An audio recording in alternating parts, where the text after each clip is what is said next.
10 లక్షల కోట్ల రూపాయలు సిగ్గు ఎగ్గు అనేది లేకుండా నిజంగా భగవంతుడు సిగ్గు కూడా పెట్టలేని పరిస్థితి వీళ్ళకి ఇన్ని అబద్ధాలు ఆడటానికి ఇవాళ నేను రాస్తారు created a burden of 10 lakh crore debt. ఇంత దిక్కుమాలిన రాజకీయ జీవితం కావాలా మీకు? ఇవాళ ఇది రికార్డు, ఇది ఆర్థిక శాఖ రికార్డులు ఉన్నాయి. ఇవాళ మీరు జగన్మోహన్ రెడ్డి గారి దగ్గర నుంచి మీరు పగ్గాలు చేపట్టిన తర్వాత మీరు ఇప్పటికీ 1,61,000 కోట్ల రూపాయలు ఎంతో మీరు చేసినటువంటి నిర్వాహకం. అంటే మేము మీకు అప్పచెప్పేప్పటికీ మేము చేసిన అప్పు 3,32,000 కోట్ల రూపాయలు 5 ఏళ్లలో. ఈ 5 ఏళ్లలో మేము చేసింది 3,32,000 కోట్ల రూపాయలు అప్పు అయితే అన్ని కార్పొరేషన్లకు కానీ సరాసరి ప్రభుత్వం కానీ అన్నీ కలిపి చేసినటువంటి అప్పు 3,32,000 కోట్ల రూపాయలు అయితే రాష్ట్ర ప్రభుత్వం అంటే ఆంధ్రప్రదేశ్ రాష్ట్రం ఏర్పడిన దగ్గర నుంచి ఇప్పటి వరకు ఉన్నటువంటి అప్పు 7,21,918 కోట్ల రూపాయలు అని చెప్పని మీరేమో అసెంబ్లీలో పొద్దుల్లో చెప్తారు. రికార్డుల్లో ఉంటుంది ఇది.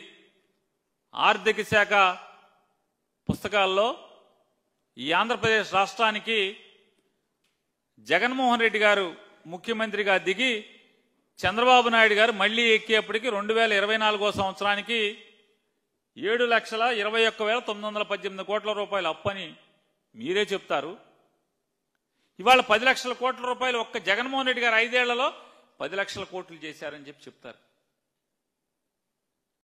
ఇంత దగా మాటలు, విషం చిమ్మే మాటలు, అసత్యాలు అధికారికంగా అచ్చేసి పుస్తకం మరి దీని మీద ఆంధ్రప్రదేశ్ రాష్ట్ర రాజ్యముద్రేసి ఇటువంటి తప్పుడు అసత్యాలని దీంట్లో వచ్చేసి పంచిపెట్టేటువంటి బరితెగింపు మీకు తండ్రి కొడుకులకు కాకపోతే ఎవడికొచ్చిందంటని ఇంత పచ్చిగా ఇంత బరితెగింపుగా అసెంబ్లీలో ఒక మాట బయట బజారుకెక్కి ఈ రకంగా తప్పుడు మాటలు రికార్డులు తప్పుడు రాసేటువంటి తప్పుడు రికార్డులు చూపించేటువంటి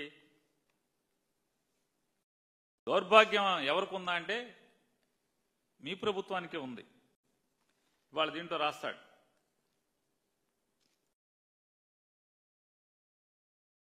vitreous cycle of welfare development empowerment versus అన్నీ కలిపి welfare empowerment, investment and development, higher revenue generation, wealth creation. అంటే సంపద సృష్టిస్తారంట, ఆర్థికంగా రాబడులు పెంచుతారంట, పెంచారంట, ఈ సంవత్సరంలో పెట్టుబడులు తీసుకొచ్చారంట, వెల్ఫేర్ మొత్తం సాధించారంట. ఇంతకన్నా పచ్చి దగా ఇంకేమైనా ఉందా అని అడుగుతున్నాను. మీ మీద చీటింగ్ కేసు పెట్టద్దా అని అడుగుతున్నాను నేను. ఓటేసి మిమ్మల్ని నమ్మినటువంటి ప్రజలు చీటింగ్ కేసు పెడతాకి మీరు అర్హులా కాదని అడుగుతున్నాను. సంపూర్ణ అర్హత మీకు ఉంది కదా మీ మీద ప్రజలు కేసు పెట్టాకి.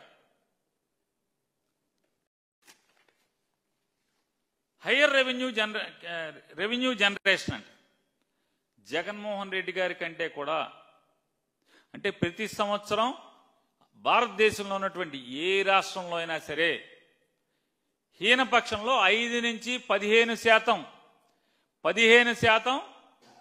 ప్రతి సంవత్సరం రెవెన్యూ గ్రోత్ ఉంటుంది. కానీ ఈ ఆంధ్రప్రదేశ్ రాష్ట్రంలో జగన్మోహన్ రెడ్డి గారి కరోనా 2.5 సంవత్సరాలు కరోనా ఉన్నప్పటికీ కూడా కరోనా సంక్షోభాన్ని ఎదుర్కొని కూడా అధిగమించి ఆయన సాధించినటువంటి ఆర్థిక రెవెన్యూ వసూళ్ల కంటే కూడా మీ సంవత్సరం వసూళ్లు ఎంత దుర్భరంగా ఉన్నాయి, ఎంత దిగజారి ఉన్నాయి. దీన్ని బట్టి ఏమర్థం అవుతుంది? మీ పరిపాలనలోని డొల్లతనం, మీరు అద్దు అదుపు లేకుండా చేస్తున్నటువంటి అవినీతి. దీని మూలంగానే కదా మిమ్మల్ని చూసి ఇప్పుడు వెనకటికి ఒక సామెత చెప్తారు, ఆవు చేలో మోస్తే దూడది గట్టును మేస్తుందా ఏంటి? ఎందుకు మేస్తా అన్నాను? మీరు అవినీతికి తెరలేపితే ఎక్కడైనా మీ ఎమ్మెల్యేలు కానీ మీ మంత్రులు కానీ మీతో అంటకాగుతున్న అధికారులు కానీ ఇక మొత్తం అంతా అవినీతే కదా ఇవాళ జరుగుతున్నది రాష్ట్రంలో. ఇంకా ఇది 3వ పేజీనే. వెళ్ళే పేజీల లెక్క మీరేం సంపద సృష్టించారు ఈ రాష్ట్రానికి? ఈ రాష్ట్రానికి ఏం సంపద సృష్టించారు ఇంతవరకు సంవత్సర కాలంలో? 1,61,000 కోట్లు ఈ రోజు దాకా అప్పు తెచ్చారు తప్పితే సంపద మాత్రం 0 సృష్టించారు. వెల్ఫేర్ అండ్ ఎంపవర్మెంట్ మీరిచ్చిన హామీలకే దిక్కు లేదు. ఆడపిల్లలకి నెలకి 1,500 అన్నారు, నెల నెల. ఆడవాళ్ళకి ఫ్రీ బస్ అన్నారు.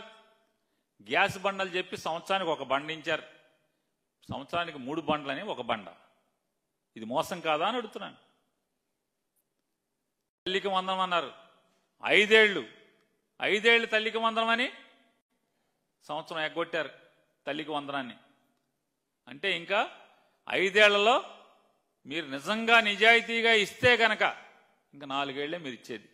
అంటే ఇంకా 3 ఏళ్ళు. ఒకటి అయిపోయింది. 26, 27, 28, 29 ఏటాక ఎలక్షన్లకు వెళ్ళిపోవటమే కదా. మార్చి నుంచి ఎన్నికలు కూడే కదా. అంటే 5 ఏళ్ళు ఇస్తామని చెప్పని చంద్రబాబు గారు, ఏమండి మీరే చంద్రబాబు నాయుడు గారు బాండ్ చంద్రబాబు రాసిచ్చినటువంటి బాబు షూరిటీ భవిష్యత్తు గ్యారంటీ 2 ఫోటోలు, కుడిపక్క ఒక ఆయన ఫోటో, ఎడం పక్క ఒక ఆయన ఫోటో. వీళ్ళు ప్రతి పథకానికి ఆ పేరు, తండ్రి పేరు, వయస్సు, చిరునామా, బూత్ నెంబరు, జిల్లా, వాళ్ళకి సంవత్సరానికి ఏ పథకానికి వాళ్ళ అర్హత, వాళ్ళ ఇంట్లో ఏ పథకానికి వాళ్ళకి అర్హత ఉంది, సంవత్సరానికి ఎంత వస్తుంది, అన్ని పథకాలు కలిపి 5 ఏళ్లకి ఎంత వస్తుంది. ఇది బాండ్. సంతకం పెట్టి కింద సంతకం పెట్టి బాండ్ ఇచ్చారు. 2 సంతకాలు పెట్టారు. పవన్ కళ్యాణ్ గారు మీరు కూడా పెట్టారు సంతకం. 2 సంతకాలు ఉన్నాయి. ఫోటోలే కాదు, సంతకాలు కూడా మీ 2 ఉన్నాయి. సంవత్సరంలో 3 బండలు ఇస్తా అన్నారు, 1 బండే ఇచ్చారు కదా. మోసం చేశారా లేదా? మీ బాండ్ ఇచ్చి షూరిటీ అన్నారు, గ్యారంటీ అన్నారు. 3 బండ్లల్లో 1 బండే ఇచ్చారు. తల్లికి వందనం ఎగ్గొట్టారు, ఆడబిడ్డ నిధి ఎగ్గొట్టారు, ఫ్రీ బస్ ఎగ్గొట్టారు. ఇంకా బోళ్ళనున్నాయి ఎగ్గొట్టినాయి.